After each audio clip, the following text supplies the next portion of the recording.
हानमुञ्च कदाचिन्मां प्रेम्णा हृदकण्ठयो स्फुरः।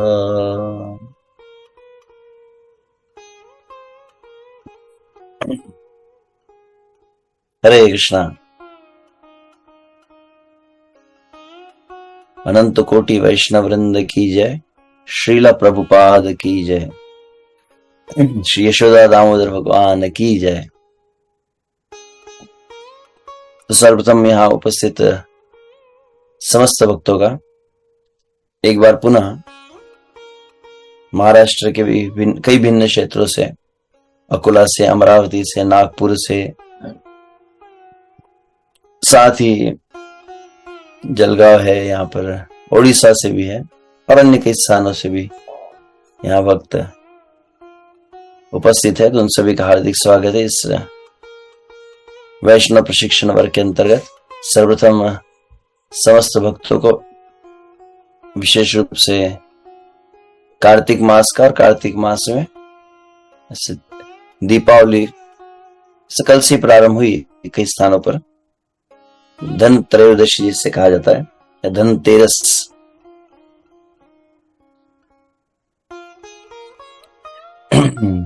शुरू कहते भगवान जब समुद्र मंथन हुआ, भगवान धनवंतरी के रूप में अवतरित हुए, तो वह तिथि है। तो ऐसी, और साथ ही फिर भगवान की दामोदर लीला, प्रभु रामचंद्र अयोध्या में जब लौट कर आए 14 वर्ष के वनवास के पश्चात, ऐसे कई लीलाएं, फिर भगवान की गोवर्धन लीला आदि है संपन्न हुई विशेष रूप से इसी सप्ताह के अंतर्गत। तो निस्संदेह जहां कहीं भी आप है, वैसे परम पूज्य श्री लोकनाथ स्वामी महाराज जी के मुखारविंद से जूम के माध्यम से तो श्रवण हो ही रहा है, और साथ ही में अन्य अन्य स्थानों पर भी कथाएं कीर्तन हो रहे होंगे, दीपदान हो रहा है। तो यथासंभव अधिक से अधिक आप सभी भाग लेने से आशा करते हैं। तो परंतु इस वैष्णव प्रशिक्षण वर्ग में प्रयास यह रहेगा कि ऐसे प्रमुख जो भी विषय पर चर्चा कर रहे हैं उसी को कंटिन्यू करें, कि कई बार अलग अलग फेस्टिवल्स आते हैं, फिर विचार होता है कि फेस्टिवल्स के ऊपर कहा जाए, परंतु there will be always the festivals. उत्सव सदैव रहेंगे ही, और उत्सव के विषय में चर्चा अन्य प्लेटफॉर्म पर होती रहती है। तो यहाँ पर हम इस वैष्णव प्रशिक्षण वर्ग के अंतर्गत लगभग प्रथम 4 से 5 सत्रों में वैष्णव प्रशिक्षण की महत्ता, लगभग 3 से 4 सत्रों में उस साधना का सबसे प्रथम भाग जो हमने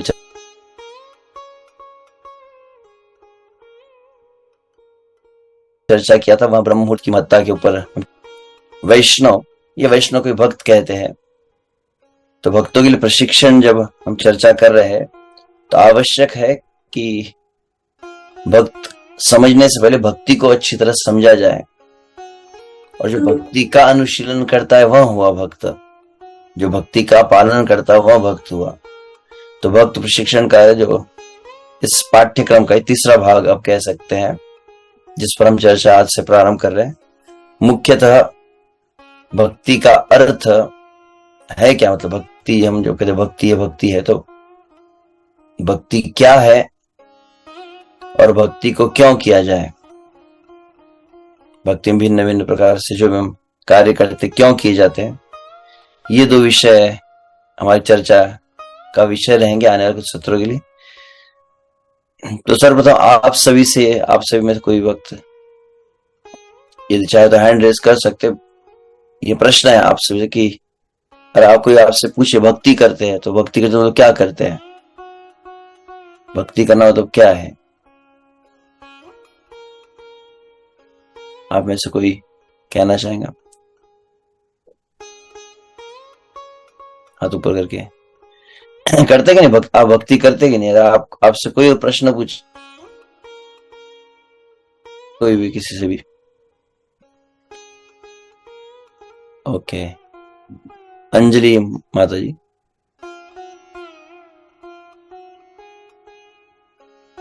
अनम्यूट करके कह सकते हैं। हरे कृष्णा प्रभु जी। हाँ हाँ, कहिए।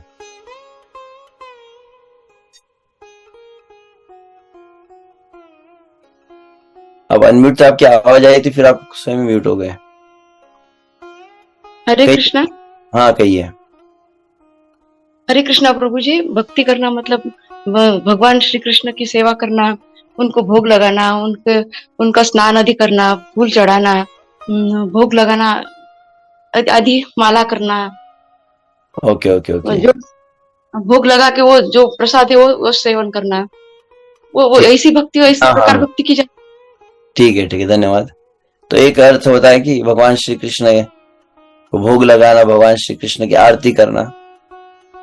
तो प्रभु माता जी जिस तरह से कही है उससे एक समझ में आता है, जैसे जिसके घर में भगवान विराजमान है और भगवान की इस तरह भोग लगा रहे, आरती कर रहे, वो भक्ति कर रहे, तो जिनके यहाँ पर भगवान विराजमान नहीं, वो भक्ति नहीं कर रहा, ऐसा शायद हो सकता है उसका अर्थ।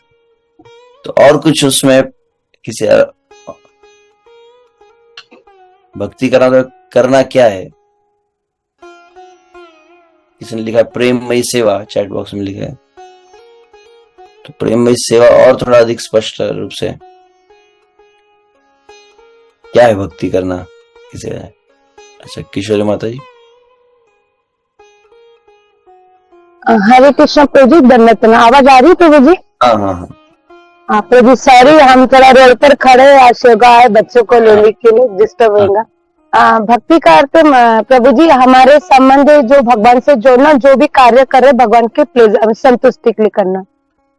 ठीक है। अब यहाँ पर थोड़ा अर्थ थोड़ा और अधिक व्यापक हो गया है। पहले सिर्फ सीमित था कि पूजा है, भोग लगाना है, आरती करना है। अब कहा गया कि इस कार्यों को, जैसे भगवान श्री कृष्ण गीता में यत् करोषि यदश्नाश यत् जुहोषि ददासि यत् तपस्यसि कौन्तेय तत्कुरुष्व मदर्पणम। श्री कृष्ण को अर्पण करना, श्री कृष्ण की प्रसन्नता के लिए कार्य करना, यह भक्ति अब कहा गया। और हाँ कहिए।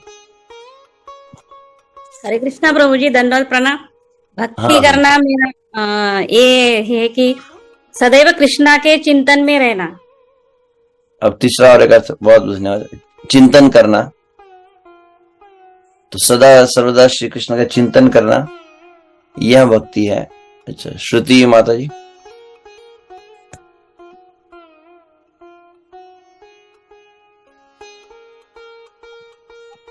हरे कृष्ण प्रभु जी, हम्म। भक्ति मतलब खुद को भगवान की सर्विसेज में कॉन्स्टेंटली एंगेज करना।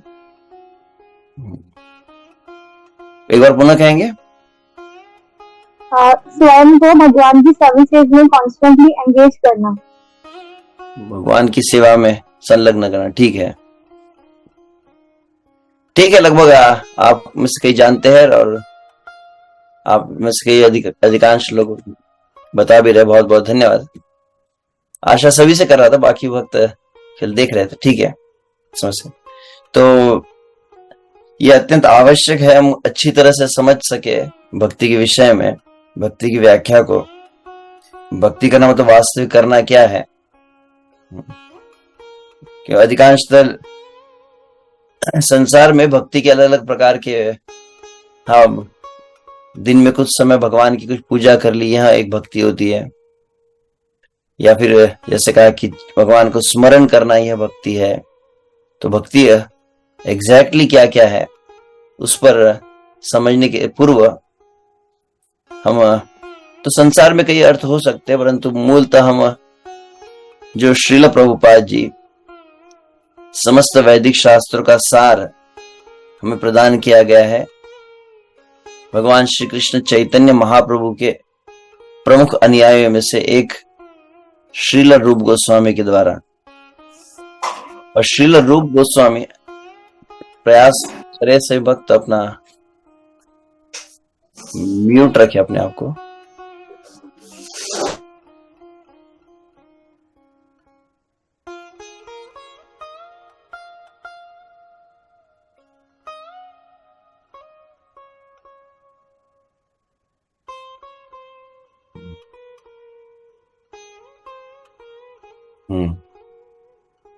तो श्रील रूप गोस्वामी जो भक्ति की व्याख्या बताए है, मुख्यतः भक्ति रसामृत सिंधु इस ग्रंथ में, उसके आधार पर हम समझने का प्रयास करेंगे। और उसके पूर्व विशेष रूप से हम जो शिक्षाएं ले रहे हैं, जो श्री रूप गोस्वामी और षड गोस्वामी गण हमारे, तो इनके द्वारा हम प्राप्त करते हैं। प्रतिदिन प्रातः काल मंदिर में जब मंगला आरती गाई जाती है, मंगला आरती के अंत में हम गाते भी हरिहराय नमः कृष्ण यादवाय नमः, यादवाय माधवाय केशवाय नमः। तो उसके अंतर्गत इन 6 गोस्वामी जिनका हम दर्शन कर रहे हैं, इनको वंदना की जाती है। और वहां पर कहते श्री रूप सनातन भट्ट रघुनाथ, श्री जीव गोपाल भट्ट दास रघुनाथ, ए छै गोसाई कोरी चरण वंदन, जहां होते विघ्न नाश अभीष्ट पुराण। तो श्री नरोत्तम दास ठाकुर द्वारा रचित भजन में इस बात को कहते हैं कि यह जो 6 गोस्वामी श्री रूप सनातन भट्ट रघुनाथ, श्री जीव गोपाल भट्ट दास रघुनाथ, तो बीच में जो प्रमुख रूप से है रूप गोस्वामी सनातन गोस्वामी, फिर रघुनाथ भट्ट गोस्वामी, रघुनाथ दास गोस्वामी, श्रील जीव गोस्वामी और गोपाल भट्ट गोस्वामी। और वहां पर वे कहते ए 6 गोसाई कोरी चरण वंदना, इन 6 गोस्वामियों के चरणों में मैं वंदना करता हूं, जहां हईते विघ्न नाश अभीष्ट पूर्ण, कि इन 6 गोस्वामियों का स्मरण करने से, इन 6 गोस्वामियों को यदि कोई भक्त नियमित रूप से प्रार्थना करता है तो इसके 2 परिणाम है। यहां हईते विघ्न नाश अभीष्ट पूर्ण कहा गया। समस्त प्रकार के जो विघ्न है और विशेष रूप से आध्यात्मिक जीवन में जो अवरोध आते हैं, तो बताए समस्त आध्यात्मिक जीवन के अवरोध तुरंत टलने लगते हैं, कटने लगते हैं, केवल इन 6 गोस्वामी चरण में प्रार्थना करने से। और कहते जहां हईते विघ्न नाश अभीष्ट पूर्ण, तो आध्यात्मिक जीवन के अवरोध नष्ट होते हैं और आध्यात्मिक वांछा जिसे कहते हैं, आध्यात्मिक मनोकामना यदि भक्ति की कोई हो तो वह शीघ्र पूर्ण होती है। भक्ति में प्रगति की कोई कामना है तो उसमें बहुत अधिक सहायता प्राप्त होती है, केवल इनको वंदना करने मात्र से। तो श्रील प्रभुपाद जी विशुभ से रूप गोस्वामी भक्ति सामृत सिंधु में ग्रंथ दी है, और साथ ही में और एक महत्वपूर्ण ग्रंथ दी उपदेशामृत। तो श्रील प्रभुपाद उसी के भूमिका में इस बात को कहते हैं, श्री चैतन्य महाप्रभु का प्रादुर्भाव मानव समाज को कृष्ण विज्ञान का वरदान देने के लिए हुआ है। भगवान श्री कृष्ण चैतन्य महाप्रभु से भगवान श्री कृष्ण का जो विज्ञान है उसको इस जगत के संपूर्ण जीवों को प्रदान करने के लिए भगवान श्री चैतन्य महाप्रभु आए हैं। पात्र अपात्र ना देखी स्थाना स्थान, जेई जहां पाए तहां करे प्रेम दान। क्या कहा गया? श्री कृष्णदास कविराज गोस्वामी कहते हैं चैतन्य महाप्रभु विशेषता क्या है? चैतन्य महाप्रभु की विशेषता है पात्र अपात्र नाही देखी। कौन अधिकारी है, कौन अनाधिकारी है, कौन योग्य है, कौन अयोग्य है, कौन शुद्ध है, कौन अशुद्ध है, कौन पवित्र है, कौन अपवित्र है, ये विचार नहीं है। पात्र अपात्र नाही देखी, नाही स्थाना स्थान, कोई सही स्थान है कि कोई अनुकूल है, कोई प्रतिकूल स्थान है, इसका कोई विचार नहीं किया था। जेई जहां पाए तहां करे प्रेम दान, ये चैतन्य महाप्रभु विशेषता है। जो जीव जहां कहीं भगवान श्री चैतन्य महाप्रभु के आंदोलन के संपर्क में आ जाता है, चैतन्य महाप्रभु के संपर्क में आता है, चैतन्य महाप्रभु से विशेष रूप से करे प्रेम दान। ये चैतन्य महाप्रभु विशेष प्रेम को लेकर आए हैं, किसके द्वारा? इस प्रेम नाम संकीर्तन के द्वारा जब भगवान श्री कृष्ण चैतन्य महाप्रभु भक्तों को एकत्रित लेकर जब संकीर्तन करते और संकीर्तन में भाव विभोर हो जाते और भाव विभोर होते समय उनके नेत्रों से अश्रु की धाराएं बहने लगती और बहुत ही उच्च कोटि के भाव में वह नृत्य करते, तो बतलाया जाता है कि आज तक इतिहास में जिस भक्ति के सर्वोच्च लक्षण को भगवान श्री कृष्ण चैतन्य महाप्रभु प्रकट किए, ऐसा लक्षण देखा ही नहीं गया, ऐसे लक्षण कभी सुने भी नहीं गए। और इसीलिए प्रताप रुद्र महाराज को कहना पड़ा था, क्या वो प्यार है, ऐचे कीर्तन कैसे, ऐचे नृत्य ऐचे कीर्तन ऐचे हरि ध्वनि, कहा नाही देखी आर कबू नाही सुनी। कि ऐसा नृत्य, ऐसा भाव, ऐसी हरि ध्वनि ना तो कहीं देखी गई है, भक्त तो कई हुए और भक्तों ने भगवान की भक्ति भी, परंतु चैतन्य महाप्रभु जो भाव को, श्रीमती राधा रानी के भाव को प्रकट कर रहे हैं, ये भाव देखा ही नहीं किसी ने। ये क्या विलक्षण भाव है। आज भी वर्तमान में हम देखते हैं जहां कहीं भी अलग अलग कई पंथ होंगे, कई संप्रदाय होंगे, कई धार्मिक लोग हैं, सभी भगवान के विषय में बोलते हैं, भगवान की कथाएं कहते हैं, कई लोग भगवान का नाम भी लेते हैं, भगवान का कीर्तन आदि भी करते हैं, परंतु एक निर्विवाद सत्य जिसे कह सकते हैं कि जहां कहीं भी जाते हैं, इस बात को हमेशा देखें, जनसाधारण में लोग भी कहते हैं कि इस्कॉन वाले भक्त जब कीर्तन करते थोड़ा अलग होता है। कई भजन मंडली होंगी, चाहे वारकरी हो चाहे अन्य कई पंथ के भी हो, वे भी अच्छा अभंग गाते हैं, कीर्तन करते हैं, परंतु कहा जाता है कि अच्छा जस्ट अ मिनट, रुकावट के लिए खेद है, अचानक यहां पर अभी बिजली नहीं रही, आशा करते आप देख पाए, ठीक है। तो वहां पर जब प्रताप रुद्र महाराज ने ऐसे चैतन्य महाप्रभु के भाव को देखा, तब सार्वभौम भट्टाचार्य कहे, भट्टाचार्य कहे ए मधुर वचन, चैतन्य सृष्टि ए प्रेम संकीर्तन। तो वहां पर सार्वभौम भट्टाचार्य इस बात को कहे, मधुरता से प्रताप रुद्र महाराज को उत्तर दे रहे, यह जो कलयुग में, विशेष रूप से इस कलयुग में ध्यान रखना चाहिए, यह कलयुग विशेष है, जो ब्रह्मा जी के एक दिन में केवल एक बार आता है। अन्य भी कलयुग है, परंतु अन्य कलयुग में यह विशेषता नहीं रहेंगी। इस कलयुग में जो हरिनाम संकीर्तन है, यह हरिनाम संकीर्तन नहीं है, मात्र हरिनाम संकीर्तन नहीं है, ये क्या है, प्रेम नाम संकीर्तन। ऐसा महामंत्र अन्य कलयुग में भी होगा, परंतु इस कलयुग में भगवान श्री चैतन्य महाप्रभु का आश्रय लेकर जो उस महामंत्र को प्राप्त किया जा रहा है, उसकी क्या विशेष शक्ति है। भगवान श्री कृष्ण चैतन्य महाप्रभु का आश्रय लेकर इस कलिकाल में जो जीव इस महामंत्र को धारण करता है, ग्रहण करता है, वो माधुर्य प्रेम प्राप्त करने का अधिकारी बन जाता है। तो केवल मैं इस वाक्य को जो पढ़ा तो मुझे स्मरण हुई बात कि चैतन्य महाप्रभु का प्रादुर्भाव मानव समाज को कृष्ण विज्ञान का वरदान देने के लिए हुआ है। तो ऐसे श्री चैतन्य महाप्रभु जो इस सर्वोच्च प्रेम को देने के लिए आए, और उन्होंने क्या किया, प्रेमेर वन्या लोहिया निताई आइला गौड़ देशे डूबिला भक्त गण।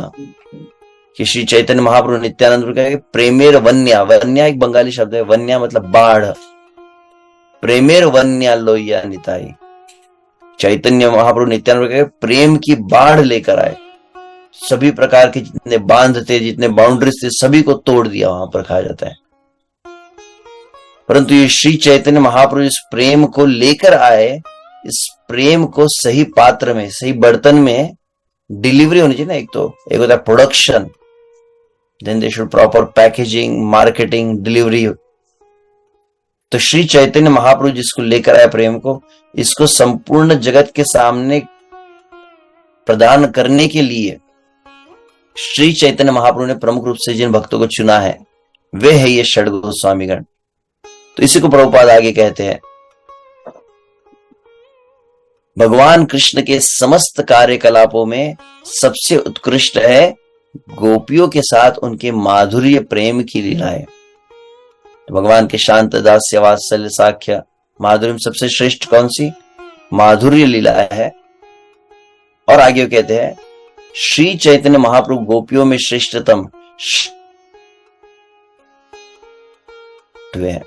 तो कृष्ण और कृष्ण की सबसे सर्वोच्च भाव पूर्ण जो लीला है वह माधुर्य, और माधुर्य की जो पराकाष्ठा है वह है श्रीमती राधा रानी।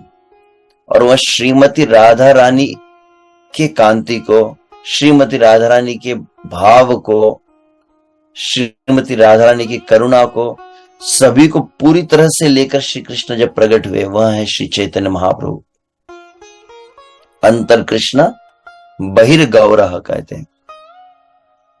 तो ऐसे अंतर भी राधा रानी, अंतर भी गौर है, बाहिर भी गौर है। कृष्ण बहुत कम है, राधा रानी का बहुत अधिक उसमें है। भावना, करुणा, श्री राधाया महिमा कीदृशो वा नय्यवा स्वाद्येन अद्भुत मधुरमा कीदृशो वा मदीय सौख्यम चस्याम अदनुभवतः कीदृशम वेति लोभात्। तो राधा रानी का भाव, राधा रानी जो आस्वादन करती है, राधा रानी जो प्रेम को प्रकाशित करती है, उस सभी को पूरी तरह से अनुभव करने के लिए कृष्ण है। तो इसलिए श्रीमती राधा रानी के इस भाव को प्रकट किया है श्री चैतन्य महाप्रभु ने। और भगवान श्री चैतन्य महाप्रभु जब इस भाव को प्रकट करते थे, विरला ही कोई व्यक्ति था जो समझ पाता था। और उन चैतन्य महाप्रभु जो सर्वोच्च प्रेम को देने का है, एग्जैक्ट चैतन्य महाप्रभु के मन के भाव को जिसने पूर्ण रूपेण ग्रहण किया, या श्री चैतन्य महाप्रभु ने जिसे अपनी पूर्ण शक्ति संचारित की है। ब्रह्मा जी के एक दिन में एक बार स्वयं राधा कृष्ण आए और उन्होंने उस प्रेम को प्रदान करने के लिए सबसे प्रमुख जिस व्यक्ति को चुना है वह है श्रील रूप गोस्वामी। अतएव आगे कहा गया, प्रभुपाद कह रहे हैं, भगवान श्री चैतन्य महाप्रभु के जीवन कार्य को समझने तथा उनके पद चिन्हों का अनुगम करने के लिए हमें 6 गोस्वामियों श्री रूप, सनातन, भट्ट रघुनाथ, श्री जीव, गोपाल भट्ट तथा दास रघुनाथ का अत्यंत गंभीरता पूर्वक अनुसरण करना चाहिए। प्रभुपाद जी के शब्द है। तो कम से कम हमें इनका आश्रय, मतलब इनके नाम तो पता होने चाहिए भक्तों को, और प्रयास होना चाहिए जहां कहीं भक्त अपने घरों में रहते हैं, जहां कहीं भगवान आराधना करते हैं, इसकी चर्चा हम आगे करेंगे भी। तो परंपरा का और विशुद्ध से 6 गोस्वामियों को विराजमान करना आवश्यक है। और 6 गोस्वामी में प्रमुख रूप से रूप गोस्वामी, सनातन गोस्वामी, और तत्पश्चात भट्ट रघुनाथ, रघुनाथ भट्ट गोस्वामी जो श्रीमद् भागवत का गान करने के लिए प्रसिद्ध थे। श्री जीव गोस्वामी इस कलिकाल के देखा जाए अभी तक के सबसे विद्वत्ता को जिन्होंने प्रकाशित किया वे है जीव गोस्वामी। अपने जीवन काल में कम से कम 4 लाख से अधिक संस्कृत श्लोकों की रचना की। गोपाल भट्ट गोस्वामी जिन्होंने षोडशोपचार विधि को भगवान श्री राधा रमन को प्रकट करके सिखलाया। रघुनाथ दास गोस्वामी जो वैराग्य की, तपस्या की सर्वोच्च भाव को प्रकाशित किए है, जो हमारे प्रयोजन आचार्य है। तो इनको गंभीरतापूर्वक अनुसरण करने के लिए क्या आवश्यक है? पहले तो इनका नाम पता हो, इनको अपने अपने जीवन में, अपने अपने घरों में इनको विराजमान किया जाए और इनके विषय में सुना भी जाए, तब तो इन्हें समझेंगे कि करना, इनका अनुसरण मतलब क्या करना है। सरल शब्दों में कहा जाए तो ठीक, हम पढ़ लेते हैं पहले, फिर मैं कहता हूं। तो आगे प्रभुपाद कहते हैं, समस्त गोपियों में से श्रीमती राधा रानी सर्वोच्च है। रूप गोस्वामी तथा सनातन गोस्वामी श्रीमती राधा रानी तथा श्री चैतन्य महाप्रभु के सबसे महान सेवक है। तो पहले यहां पर कहा 6, और 6 में 2 सबसे प्रमुख। और क्या कहा गया? जो लोग इनकी सेवा में लगे रहते हैं, प्रभुपाद जी कह रहे हैं। यह श्री चैतन्य चरितामृत प्रभुपाद ने कहा है। उनको क्या कहा गया यहाँ पे? वे रूपानुग भक्त कहलाते हैं। तो उनको रूपानुग कहा गया है। श्रीमद् भागवत के अंतर्गत वर्णन है। जिनकी सेवा में लगे हुए उनको रूपानुग कहा गया है। श्री रघुनाथ दास गोस्वामी ग्रंथ की रचना की एक, जिसका नाम था मनः शिक्षा, और उस मनः शिक्षा के अंत में उन्होंने लगभग 11 श्लोकों में जो शिक्षा दी है, उन्होंने कहा कि इन श्लोकों को जो कोई गान करता है अर्थ के साथ, भाव के साथ समझकर अच्छी तरह से, विशेष रूप से भक्तों के संग में, और फिर भक्तों के संग में एक स्पेशल कैटेगरी होती है, कौन से भक्तों के संग में हमें इन शिक्षाओं को अपने जीवन में आत्मसात करना है। तो कहा कि जो रूपानुग भक्त है, तो वह स्थान है वह मनः शिक्षा जहां पर ये शब्द को रघुनाथ दास गोस्वामी ने उच्चारित किया, रूपानुग। तो प्रभुपाद इसको कह रहे हैं कि विश्व से चैतन्य महाप्रभु का आंदोलन के सबसे प्रमुख रूप से रूप गोस्वामी, और आगे फिर उपदेशामृत का प्रसिद्ध वाक्य, श्री रूप गोस्वामी सभी गोस्वामी के नायक, is the leader of all the Goswamis. तो इसलिए प्रभुपाद आगे कहते हैं, श्री चैतन्य महाप्रभु और कोई नहीं बल्कि श्री राधा और कृष्ण के संयुक्त रूप है।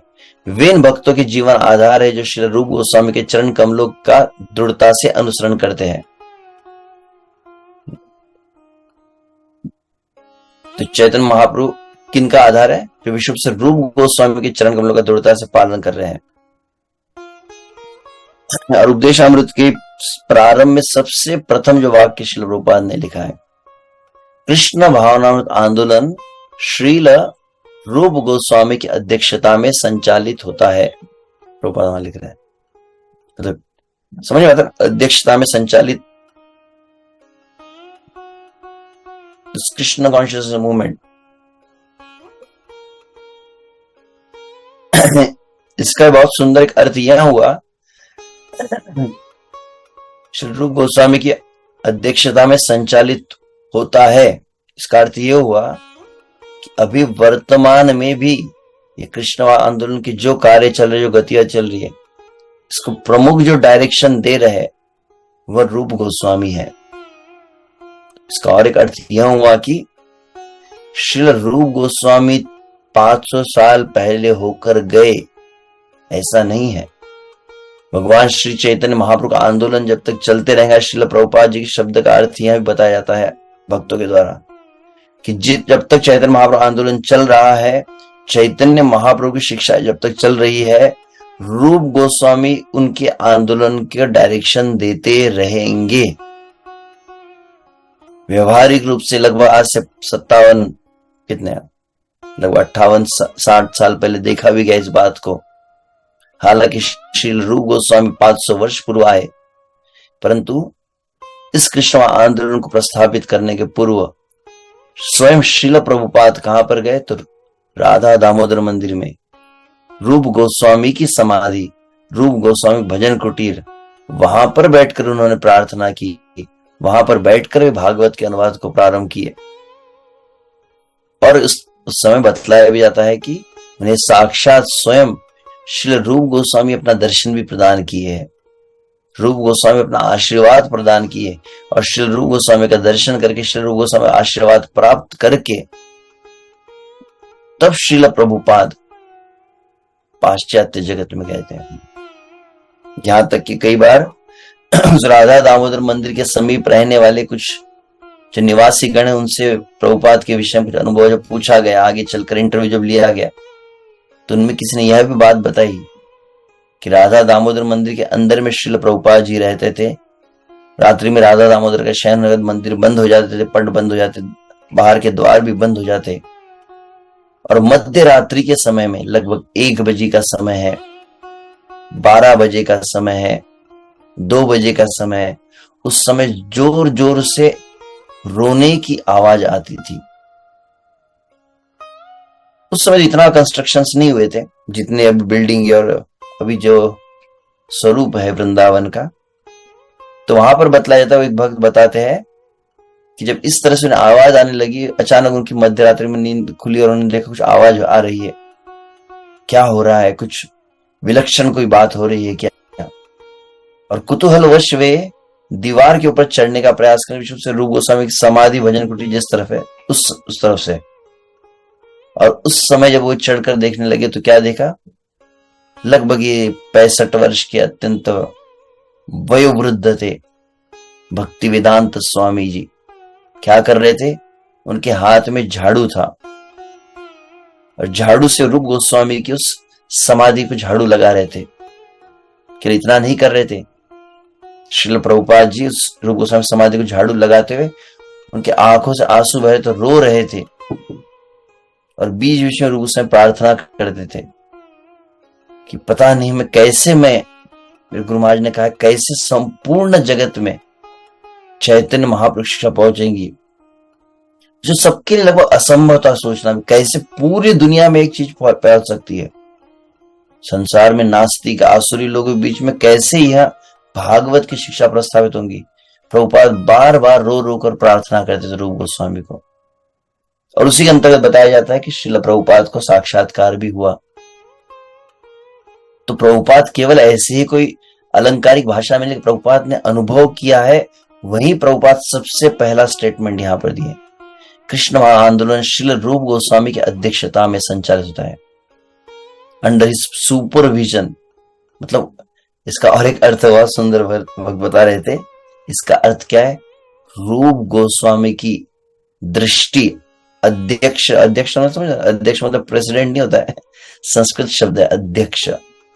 अधि अक्ष, अक्ष मतलब आंखें, जिनके नजरों के नीचे सब कुछ रहता है, जो सब कुछ जानते हैं। मया अध्यक्षेण प्रकृति सूयते सचराचरम, भगवान श्री कृष्ण गीता में है।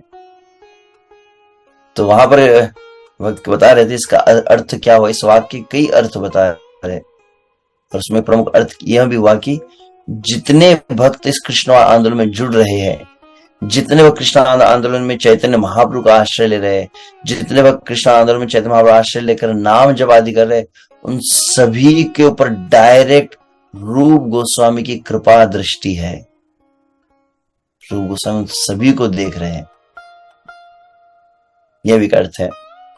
और एक प्रमुख अर्थ तो सबसे पहले यही है, कृष्ण आंदोलन श्री रूप गोस्वामी की अधिष्ठान संचालित। तो प्रभुपाद जी जो पहला वाक्य लिखे, इसका अर्थ यह भी है, श्रील प्रभुपाद जी की अति दैन्यता। प्रभुपाद जी ने किंचित मात्र भी श्रेय अपने स्वयं के लिए नहीं लिया। प्रभुपाद दो नाम को सदैव प्रयोग कर देते। प्रभुपाद कहते मेरे गुरु महाराज, अर्थात जो कुछ है यह संपूर्ण जगत में आंदोलन को प्रस्तावित हुआ है, आप अमेरिकन युवा युवतियां आप जो जुड़ रहे इस आंदोलन से, विश्व से आपको मेरे गुरु महाराज ने भेजा है, यह रूप गोस्वामी की कृपा है। तो प्रभुपाद ने कभी भी लेश मात्र भी श्रेय को नहीं लिया। प्रभुपाद भक्ति सिद्धांत से महाराज और श्री रूप गोस्वामी को श्रेय सदा सर्वदा देते थे। तो इसीलिए प्रभुपाद ऐसा वाक्य लिखे हैं। प्रभुपाद की जो फीलिंग्स रूप गोस्वामी के लिए, उसको मैं थोड़ा कहने का प्रयास कर रहा था यहाँ पर। तो ऐसे रूप गोस्वामी, तो गौड़ीय वैष्णव या बंगाली वैष्णव अधिकांश चैतन्य महाप्रभु अनुयायी है, जिनमें से वृंदावन के षड गोस्वामी उनके प्रत्यक्ष शिष्य है। और हम मंगलाचरण में जो प्रार्थना कहते हैं, जिसको सबसे प्रमुख रूप से प्रभुपाद ने भगवद गीता यथारूप आप देखते हैं, उसमें प्रभुपाद ने प्रारंभ में भूमिका में मंगलाचरण दिया है। श्रील प्रभुपाद जो मंगलाचरण सिखलाया है, उसमें प्रभुपाद ने सर्वप्रथम कोई वंदना अगर लिखी है तो वह है रूप गोस्वामी की। जमजा यहाँ पर सदा सर्वदा बोलते हुए श्री चैतन्य मनोभीष्टम स्थापितम येन भूतले, आशा की जाती है सभी इसका अर्थ इसको समझकर इसको उच्चारण करें।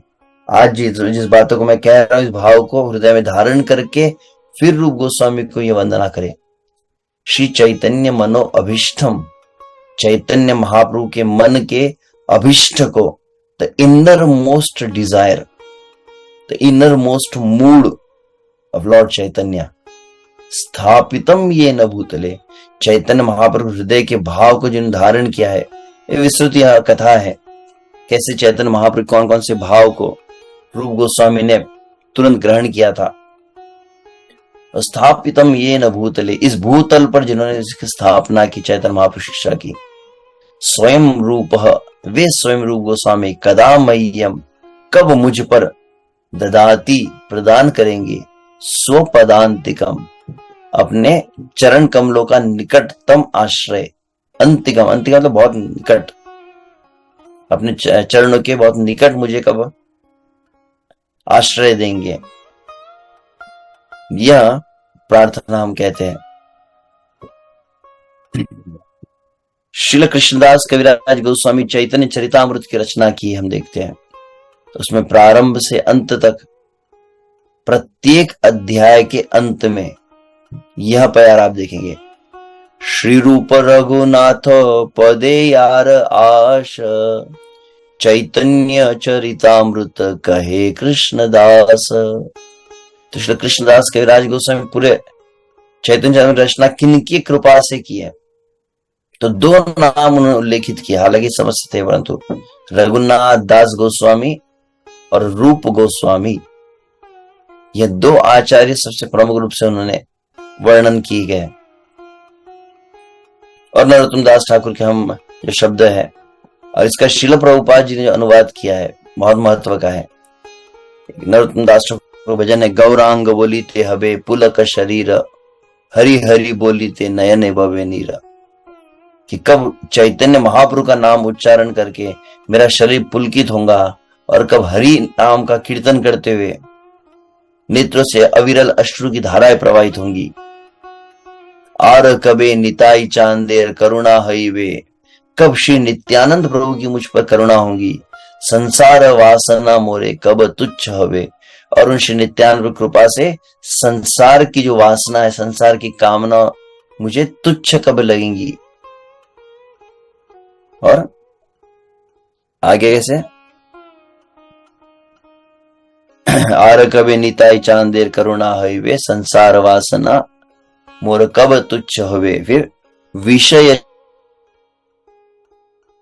हाड़िया कबे शुद्ध होवे मन, कबे आमे हेरी वो श्री वृंदावना, कब मेरा मन पूरी तरह से संसार के विषय वासना से मुक्त हो जाएगा, और वास्तविक तब मेरे नेत्र उस वास्तविक दिव्य श्री वृंदावन धाम की अलौकिकता का दर्शन कर पाएंगे।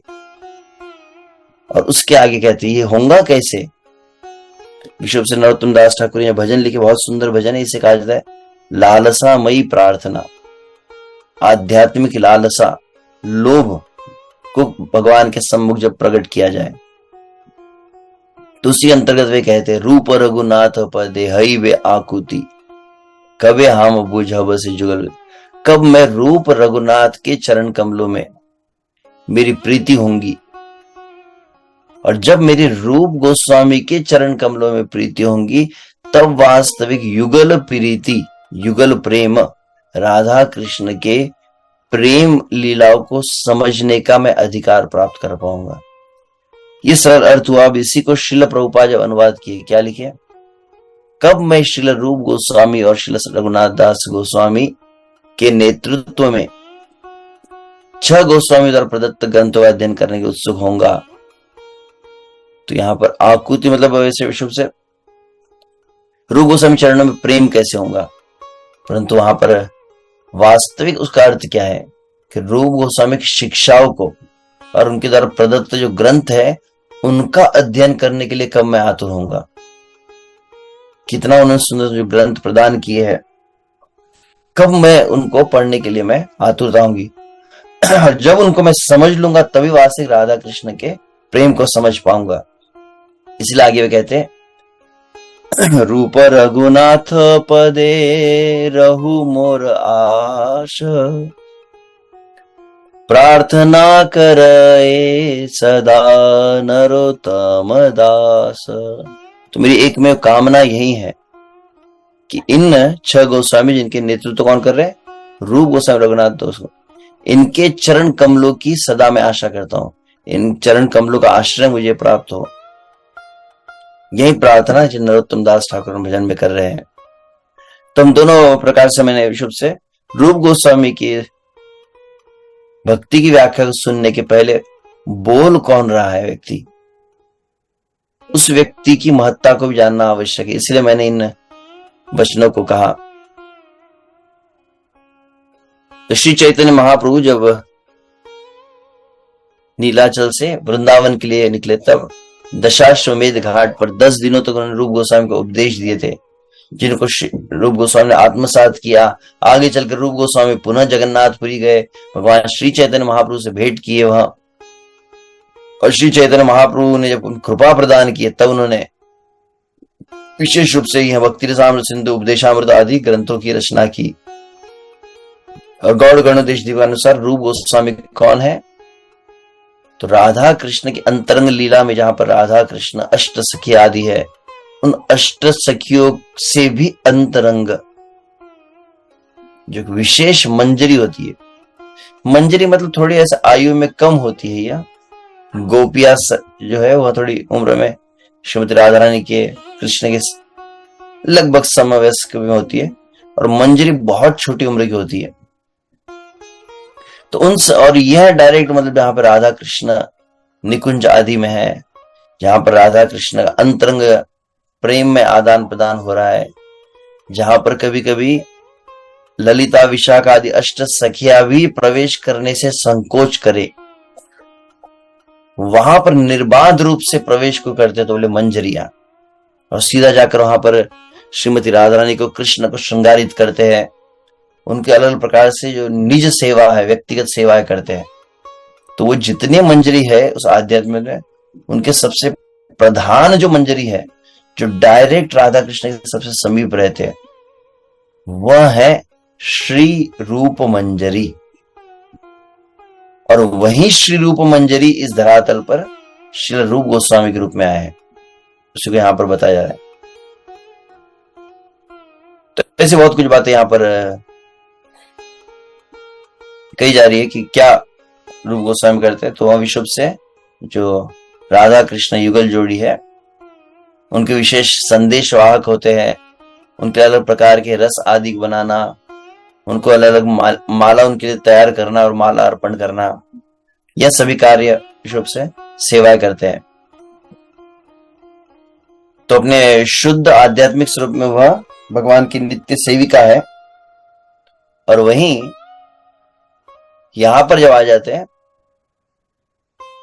तो वही सब मंजरियां यहां पर फिर सनातन गोस्वामी, गोपाल भट्ट गोस्वामी, जीव गोस्वामी, लोकनाथ गोस्वामी, भूगर गोस्वामी का रूप में प्रकट होती सब मंजरियां।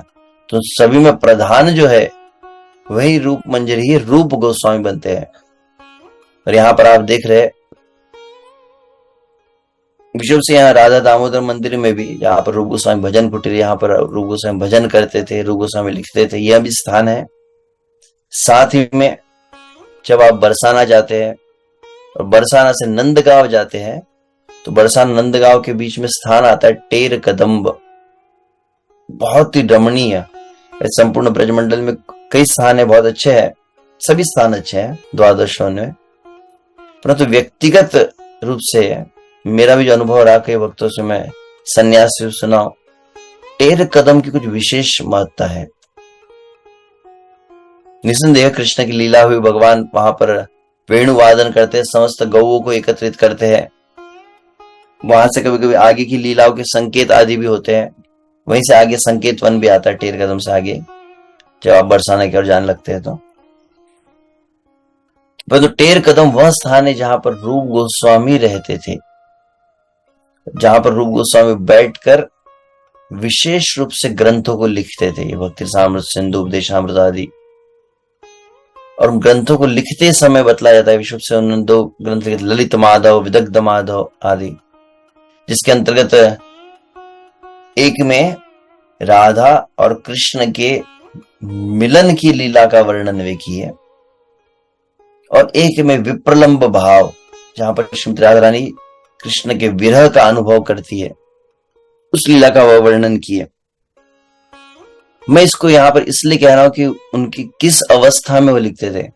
जब वह उन ग्रंथों को लिखते थे, चैतन्य रूप मंजरी, रूप गोस्वामी रूप मंजरी रूप में, वह राधा कृष्ण की नित्य लीला में प्रविष्ट हो जाते थे। उस लीला में प्रवेश करके उन लीलाओं का दर्शन करते उसे लिखते थे। इतना अधिक उस भाव से अभिभूत हो जाते थे कि उसका परिणाम, उसका प्रभाव उस संपूर्ण परिवेश में देखा जाता था।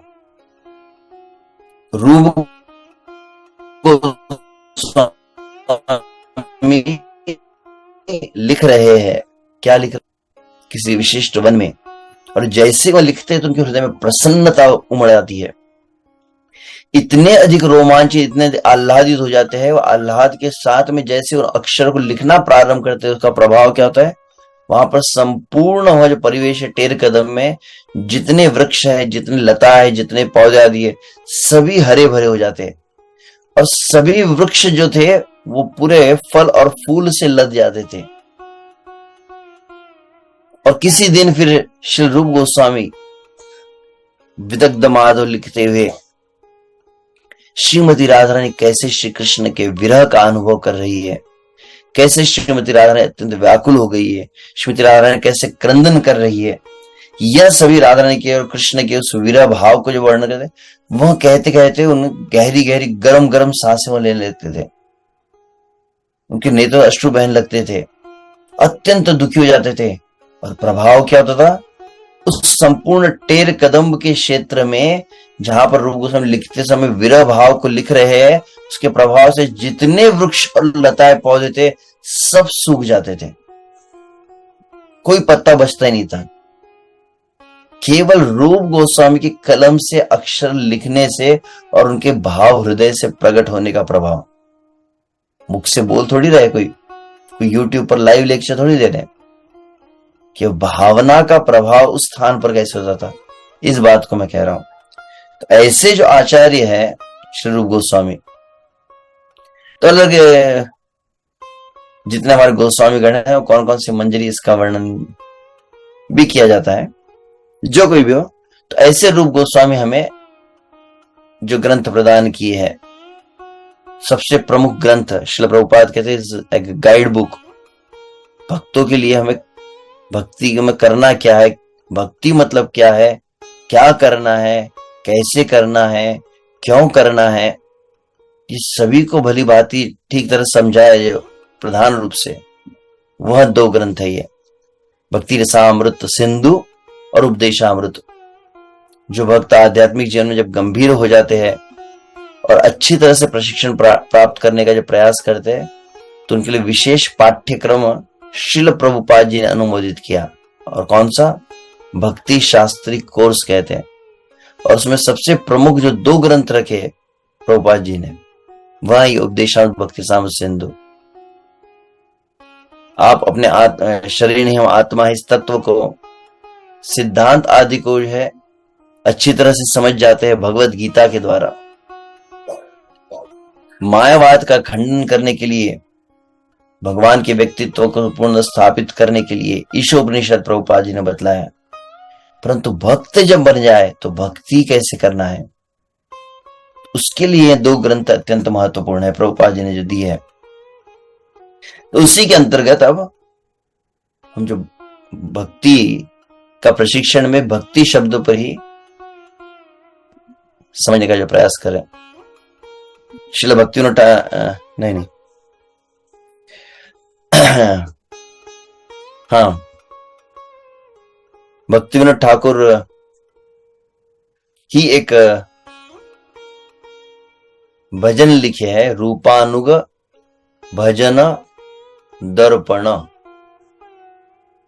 मन शिक्षा, श्रील रघुनाथ दास गोस्वामी लिखे।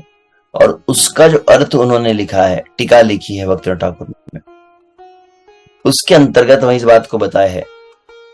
भजन प्रकार जत सकलेर सार मत, शिखाइलो श्री रूप गोसाई। से भजन ना जानिया, कृष्ण भजी बारे गिया। तुच्छ काजे जीवन काटाई। रूप गोस्वामी भक्ति ठाकुर कह रहे, भजनेर प्रकार जत, भजन के जितने प्रकार है, भक्ति के जितने प्रकार है, जितने पंथ है, जितने संप्रदाय है, सकलेर सार मत, सभी पंथ, सभी संप्रदाय, सभी लोग जो भक्ति बारे में कहे, भक्ति का इतना क्लियर अंडरस्टैंडिंग और कहीं नहीं दिया गया है जितना श्रील रूप गोस्वामी दी है। यहां तक कि अन्य संप्रदाय के आचार्य के द्वारा भी इस बात को स्वीकृत किया गया है। तो भक्ति ठाकुर उससे कहे, भजनेर प्रकार जत सकलेर सार मत, सिखाइलो श्री रूप गोसाई। श्री रूप गोस्वामी इसको सिखलाए है। से भजन ना जानिया, परंतु रूप गोस्वामी जो सिखाए उस भक्ति को तो हमने सीखा ही नहीं। कृष्ण भजी बारे गिया, और स्वयं ही कृष्ण का भजन करने लगे। तुच्छ काजे जीवन काटाई, यह तो अत्यंत तुच्छ कार्य में ही अपना जीवन व्यर्थ गवा दिया, क्यों भक्ति को समझा नहीं उसने। इसलिए आगे कहते, श्री रूपेर अनुगत, भजने जे होए रत, स्थिति तार केवले मधुरे।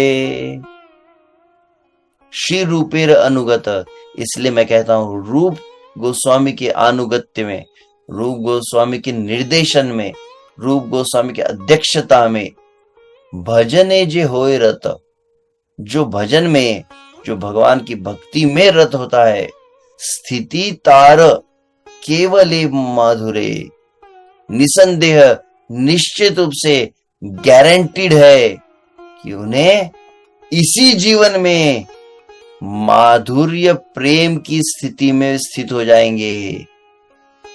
हरि बोल। कितने चाहते हैं, कहा जाए तो चाहते हैं तो फिर रूप गोस्वामी की शिक्षा को समझना होगा, तब तो बात बनेगी।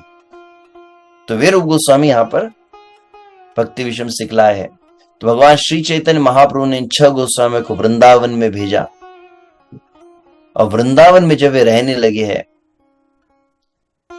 तो हमारे सभी आचार्य की वैसे वंदना में आप देखते हैं रूप गोस्वामी की प्रधानता को मैं देख रहा था। भक्तिदान सरस्वती की प्रार्थना में कहते हैं, रूपानुग भक्तिदा माधुर्य जल प्रेमाढ़, जो माधुर्य उज्जवल जो प्रेम है, और सबसे श्री रूपानुग भक्ति जो है, रूपानुग भक्ति को प्रदान करने वाले जो है वे है भक्तिदान सरस्वती। और आगे उनके लिए क्या कहा गया, नमस्ते गौरवाणी श्री मूर्ति दीनदार, रूपानुग वृद्ध अपसिद्धांत, जो रूप अनुग, जो रूपानुग है उनके विरुद्ध की जो शिक्षा है, विरुद्ध अपसिद्धांत, सिद्धांत और अपसिद्धांत मतलब एंटी फिलोसफी कह सकते हैं, गलत जो शिक्षा है, तो रूप गोस्वामी की विरुद्ध की जो गलत शिक्षा है, ध्वांत, उसको पूरी तरह से काटने का सामर्थ्य जो रखते हैं, वे है भक्तिदान सरस्वती महाराज। और भक्ति ठाकुर प्रार्थना में कहते हैं, हम क्या कहते हैं, रूपानुगवर आए थे, गौर शक्ति स्वरूपाय रूपानुग, गौर शक्ति का स्वरूप है और रूपानुग में श्रेष्ठ है, is the leader amongst the Rupanuga. तो हमारे सभी आचार्यों का, मैं तीनों प्रभुपाद जी का व्यक्तिगत आदान प्रदान मैंने कहा, श्री भक्तिदान से भक्ति विनोद ठाकुर, सभी इन रूप गोस्वामी बहुत प्रधानता दी है। तो यहां चैतन्य महाप्रभु जब 6 गोस्वामी, प्रमुख रूप से सनातन गोस्वामी, रूप गोस्वामी आदेश दिए, भक्त भक्ति कृष्ण प्रेम तत्वेर निधार, वैष्णवेर कृत्य आर, वैष्णव आचार, कृष्ण भक्ति कृष्ण प्रेम सेवा प्रवर्तन, लुप्त तीर्थ उद्धार आर वैराग्य शिक्षण। यह भगवान श्री चैतन्य महाप्रभु आदेश दिए जब गोस्वामी को भेजे हैं। 4 बातें बतलाई है उन्होंने, भक्त भक्ति कृष्ण प्रेम तत्वेर निधार, तत्व जो है भक्त भक्ति प्रेम, ये तत्व को अच्छी तरह से लोगों के सामने प्रस्तुत करो। दूसरा का वैष्णवीर कृत्यार वैष्णव आचार, trained everyone in the Vaishnav etiquettes. वैष्णव सदाचार की शिक्षा अपने निज आचरण से बतलाओ। तीसरी बात, कृष्ण भक्ति कृष्ण प्रेम सेवा प्रवर्तन, भगवान की सेवा की परिपाठी, जिसको हम कहते हैं establishing the deity worship standards. षड गोस्वामीगण जो खुद वृक्ष के नीचे रहते थे, उनका जीवन अत्यंत निष्किंचन, अपने लिए कोई वस्त्र नहीं, अपने लिए कोई ऐश्वर्य नहीं, परंतु उन्होंने ही भगवान के लिए बड़े बड़े भव्य मंदिरों को स्थापित किया। राधा मदन मोहन गोविंद गोपीनाथ दामोदर राधा रमण आदि। और वहां पर उन्होंने नियमित श्री कृष्ण की सेवा किस प्रकार से होनी चाहिए, कौन सा ग्रंथ लिखे गया? श्री सनातन गोस्वामी लिखे हरि भक्ति विलास। गोपाल भट्ट गोस्वामी का षोडशोपचार विधि को भी उसमें वर्णित किया गया है। तो यह तो पहली लाइन में क्या कहा है? तत्व शब्द को आप अंडरलाइन कर सकते हैं, ध्यान रख सकते हैं। दूसरे लाइन में आचार, तीसरी लाइन में सेवा, और चौथी लाइन में लुप्त तीर्थ उद्धार। जो भगवान के तीर्थ, भगवान की लीला स्थलीय जो लुप्त हो चुकी है, जो संसार के सामने ओझल हो चुकी है, जैसे राधा कुंड श्याम कुंड का हम सुन रहे थे महाराज जी के मुख से। क्या था जब चैतन्य महाप्रभु गए? आरिट ग्राम के, अरिष्ट ग्राम, जहां पर अरिष्टासुर का वध किए थे, और वहां पर पूछा गया राधा कुंड श्याम कुंड कोई जानता नहीं था क्या थे, तो वहां पर दो एक स्थान थे जहां पर हमेशा पानी भरा रहता था, खेत चावल के जो खेत थे, धान के, और उसी को खेत को बंगाली शब्द में भाषा में कहा जाता है बाड़ी। तो वहां के लोग कहते हैं गोरी बाड़ी काली बाड़ी है, दो स्थान है जहां पानी भरा रहता है। चैतन्य महाप्रभु वहां जाकर स्नान करने के लिए सब बोले पागल हो गया है सन्यासी, खेत के बीच में पानी में खेल रहा है। और आगे चलकर जब रघुनाथ दास गोस्वामी आए तो उन्होंने उस कुंड को, फिर यह समस्त आचरण कर द्वादश वन को, ब्रजमंडल को, एक एक वन कौन सा है, उस वन में लीला कौन सी हुई है, स्थान कौन सा है, सभी को ढूंढकर खोज कर निकाले हैं। अगर यह रूप गोस्वामी सनातन गोस्वामी न होते तो आज वृंदावन न होता, आज ब्रजमंडल न होता। उनकी कृपा है कि आज हम सब काम वन, अभी कुछ भक्त जैसे जो परिक्रमा कर रहे हो, इन सब स्थानों पर जा रहे होंगे, इन सभी को प्रकट किया। तो सार रूप में कहा जाए तो ये चार बातें हैं। वृंदावन में जाकर सारी लीला स्थलियों को खोज निकालना, यथा राधा कुंड श्याम कुंड द्वादश वन आदि। नव मंदिर को निर्माण करके अर्चना पद्धति की स्थापना करना, सेकंड इंस्ट्रक्शन। तीसरा, स्वयं के आचरण से वैष्णव शिष्टाचार को सिखलाना। और चौथा, सभी शास्त्र का सार भगवान श्री कृष्ण की शुद्ध भक्ति को ग्रंथों के रूप में संकलित करना, कंपाइलिंग डिवोशनल बेस्ड लिटरेचर, जिसका भक्ति प्रधान सभी जितने पुराण है, उपनिषद, सभी से एकदम मेन रेफरेंस खोज कर निकालना और उसी को लेकर वह फिर प्रस्तुत करना भक्ति की अलग शिक्षाओं को। तो यह जो कार्य है इन्होंने किया है। और इसीलिए श्री श्रीनिवास आचार्य जब 6 गोस्वामी चरणों में प्रार्थना की है 8 श्लोकों में, उसको कहा जाता है षड गोस्वामी अष्टकम। और उसके अंतर्गत वे कहते हैं नाना शास्त्र विचारिणे कनिपुणो सधर्म संस्थापकौ लोकानां हितकारिणो त्रिभुवने मन्यौ शरण्याकरौ राधा कृष्ण पदारविंद भजना नंदेन मत्तालिकौ वंदे रूप सनातनौ रघुयुगौ श्रीजीव गोपालकौ वंदे रूप सनातनौ रघुयुगौ श्रीजीव गोपालकौ। तो यहाँ पर प्रार्थना की है, नाना शास्त्र विचारिणैक निपुण।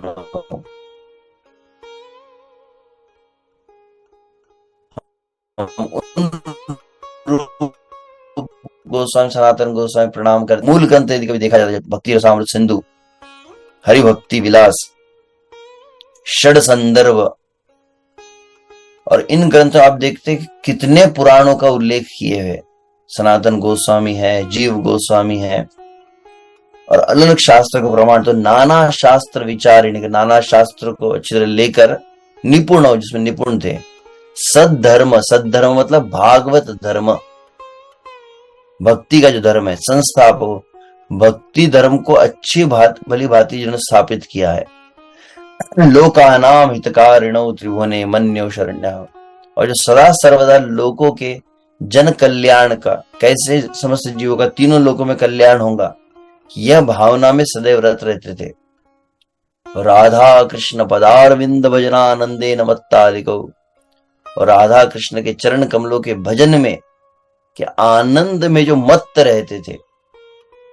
ऐसे वंदे रूप सनातनो, तो रूप सनातन, और रघु युगो मतलब, युगो मतलब दो, तो रघुनाथ दास और रघुनाथ भट्ट, और श्री जीव गोपाल को, इन सभी को वहां पर वंदना की गई है। तो ऐसे श्री रूप गोस्वामी भक्ति की व्याख्या बताए। तो आज मैंने केवल इस बात को ही कहा, रूप गोस्वामी की महत्ता है।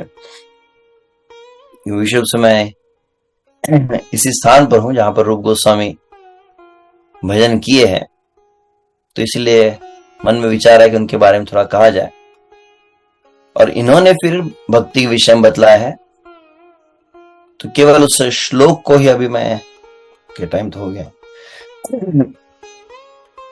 हम उच्चारण करेंगे और आने वाली कक्षा में फिर उसकी चर्चा की जाएंगी।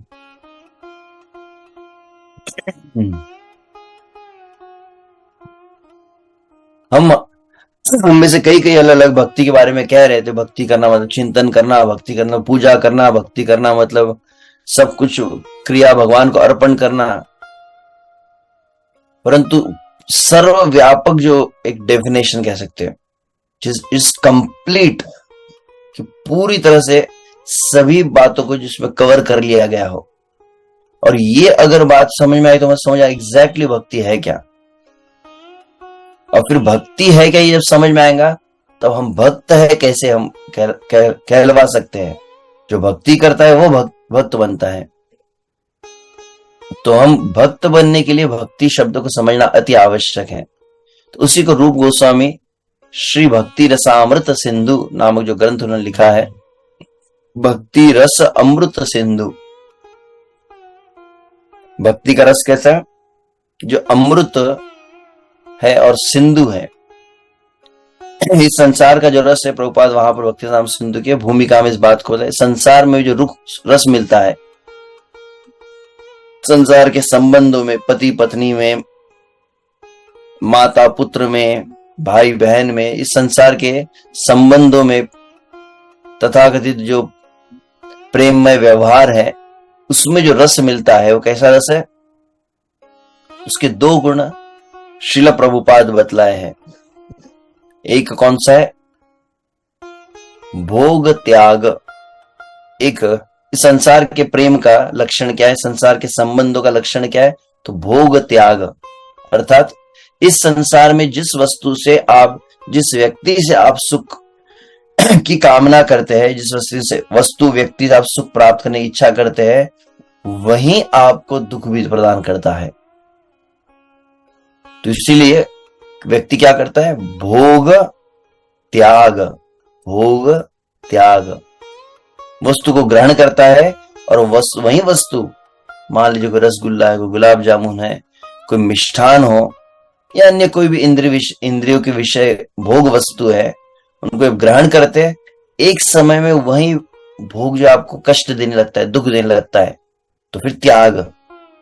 मान लीजिए कोई व्यक्ति गीत सुन रहा है सिनेमा का, मान लीजिए कोई व्यक्ति सिनेमा देख रहा हो, एक ही सिनेमा को देखने लगे तो फिर कुछ समय उबने लगता है, बोर होने लगता है, फिर चाहिए दूसरा, इसको त्याग दो।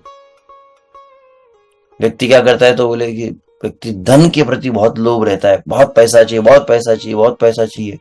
तो क्या करेंगे, बोले इसके लिए फिर कठोर परिश्रम करता है, नौकरी करता है, व्यापार करता है। फिर क्या होता है, परंतु करते करते उसमें सही में सुख होता है तो उसको हमेशा करे ना, 24 घंटे फिर जॉब भी करना चाहिए। नहीं बोले, एक लिमिट तक करता है, फिर अंततः बोले त्याग, तो शाम को वापस घर पे आ जाता है। तो बहुत ज्यादा हो गया तो 6 दिन बाद छुट्टी ले लेता है संडे को।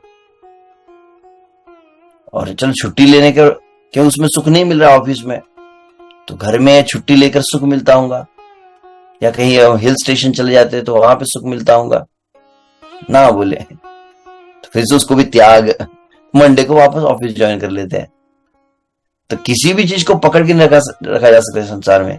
किसी संबंध को, किसी व्यक्ति को ग्रहण करते छोड़ते, ग्रहण करते छोड़ते हैं। तो इस संसार के रस के 2 लक्षण प्रभुपाद ने वहां पर शब्द प्रयोग किया है, भौतिक रस। तो भौतिक रस का प्रथम दोष है भोग त्याग, और दूसरा है चपल सुख। चपल सुख मतलब लगता है, आभास होता है कि इस वस्तु से, इस व्यक्ति से सुख मिलेगा, पर रहता नहीं उसमें। लगता है कि इसमें सुख मिलेगा, परंतु जो वास्तविक उसका अनुभव करने जाए तो बोले दुखी हाथ लगता है। और चपल सुख मतलब हाथ से निकल जाता है।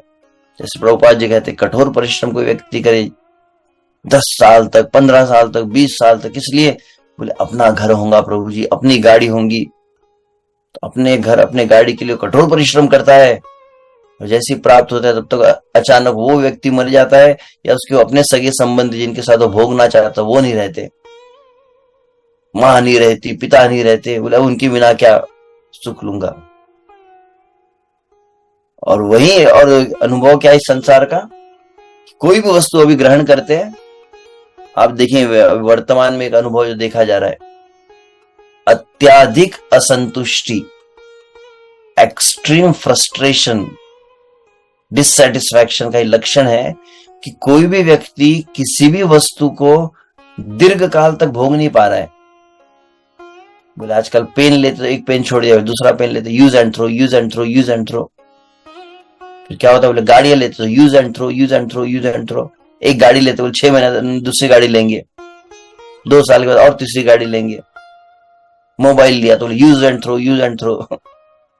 मोबाइल भी लिया तो उसको प्रयोग करते फिर दूसरा नया, फिर सीरीज आती रहती है आईफोन की, गैलेक्सी 4, 5, 6, 7, 8, 9, 10, 14, 15।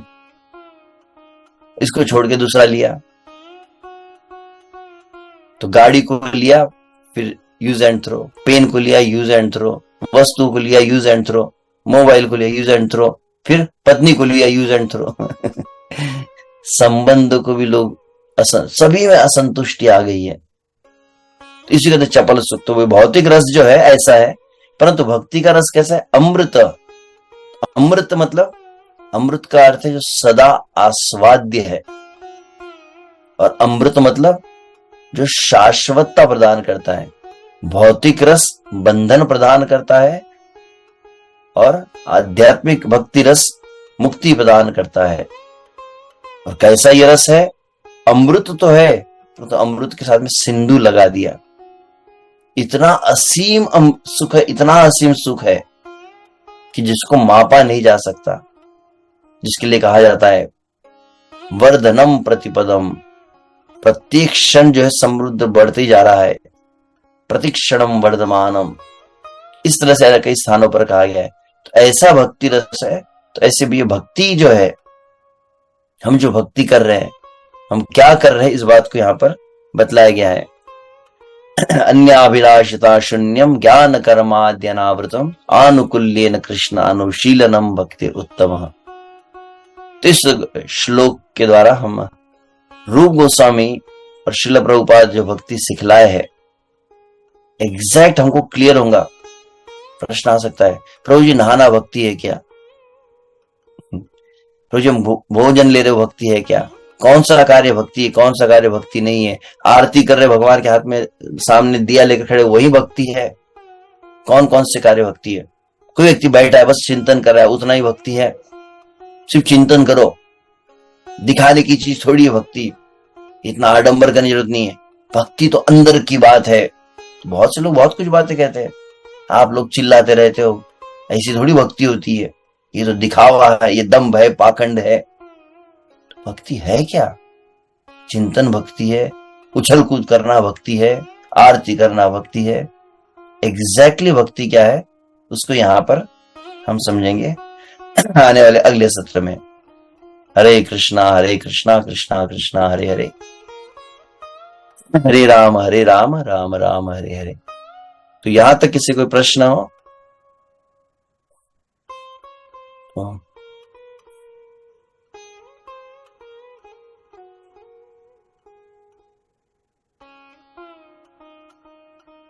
कई भक्त शायद इस यह जो श्लोक पर मैं चर्चा कर रहा हूं इसको कुछ भक्तों ने जो अमरावती भक्त है सुने भी होंगे, परंतु जो कि स्पेसिफिक सीरीज में एक सीक्वेंस में हम विषय को कवर कर रहे हैं, इसीलिए इसको हम यहां पर ले रहे हैं।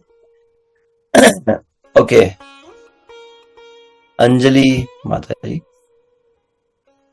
हरे कृष्णा प्रभु जी। हाँ कहिए।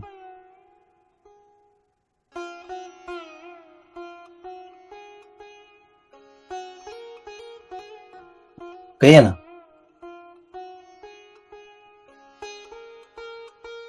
वे अनम्यूट हुए और फिर शायद स्वयं अपने आप को म्यूट कर दिए। हरे कृष्णा प्रभु जी। हाँ कहिए कहिए। एकादशी के दिन जो भोग लगाते हैं कृष्ण भगवान को, तो उसमें तुलसी का पत्ता डालना चाहिए क्या? डालना चाहिए। भगवान बिना तुलसी के पत्र के भगवान को भोग नहीं लगाया जाता। आशा की जाती है मैं जिस विषय पर चर्चा हम कर रहे हैं एग्जैक्ट उस विषय पर ले प्रश्न, इन जनरल आगे चलकर कवर की जाएंगी। ठीक है ठीक है। भगवान को बिना तुलसी पत्र के कुछ भी अर्पण नहीं किया जाता है। तो तुलसी पत्र धन्यवाद प्रभु। एकादशी हो, पूर्णिमा, अमावस्या हो, द्वादशी हो, हर समय होना चाहिए। तो तुलसी का पत्र कब धन्यवाद। तोड़ना है उसमें कभी कभी कुछ नियम होते हैं। ठीक है ठीक है प्रभु जी, धन्यवाद। और किसी को प्रश्न?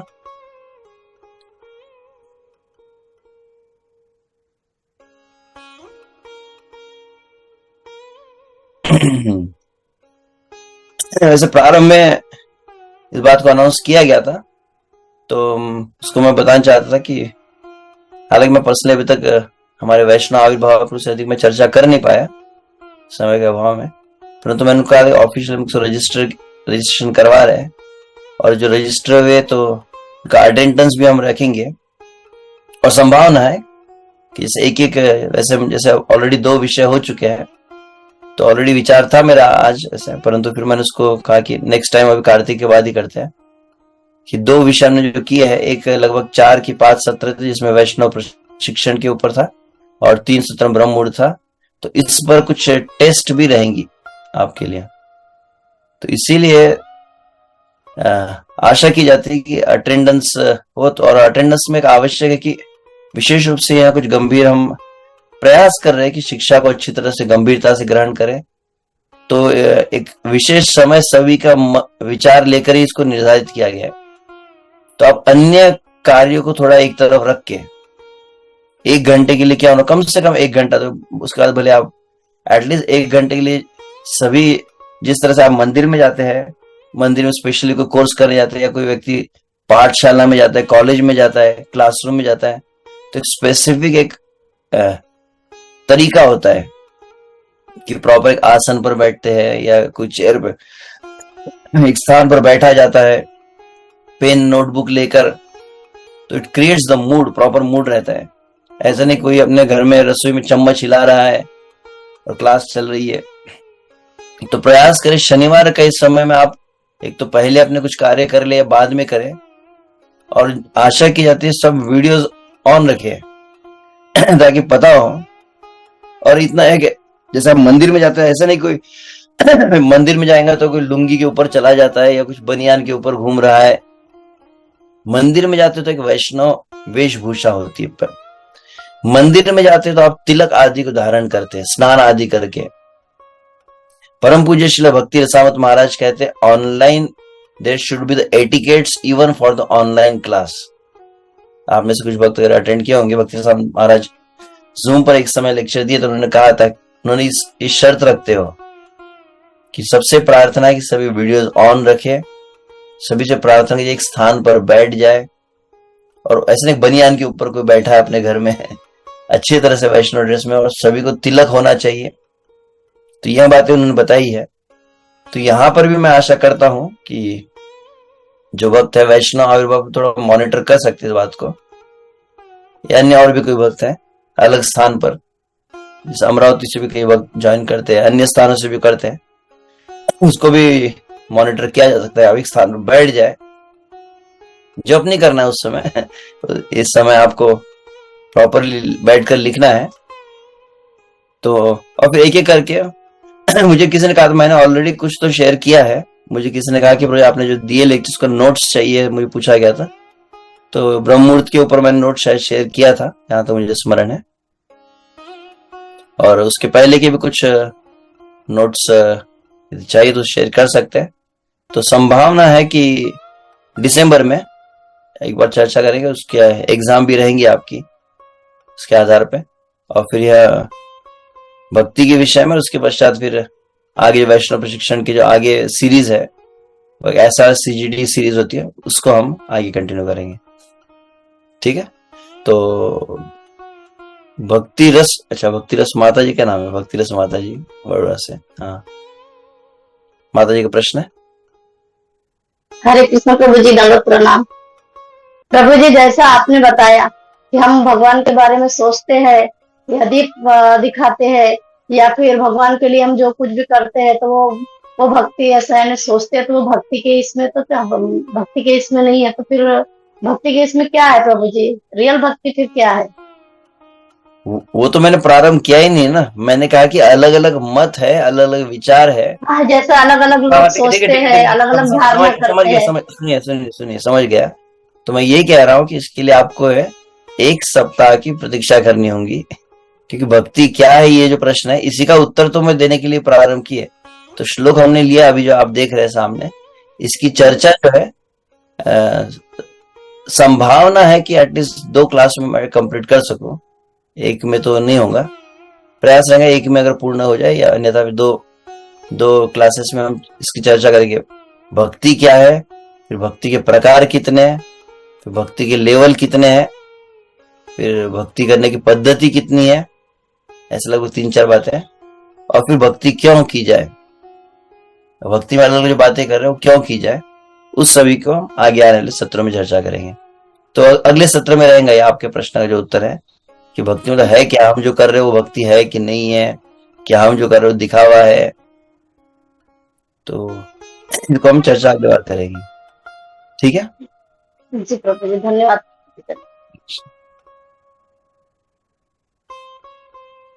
श्रील प्रभुपाद की जय, अनंत कोटि कृष्ण वृंद की जय। जय गौर प्रेमानंद। हरि हरि बोल, हरि बोल, हरि हरि बोल, हरे कृष्ण। हरे कृष्ण प्रभु।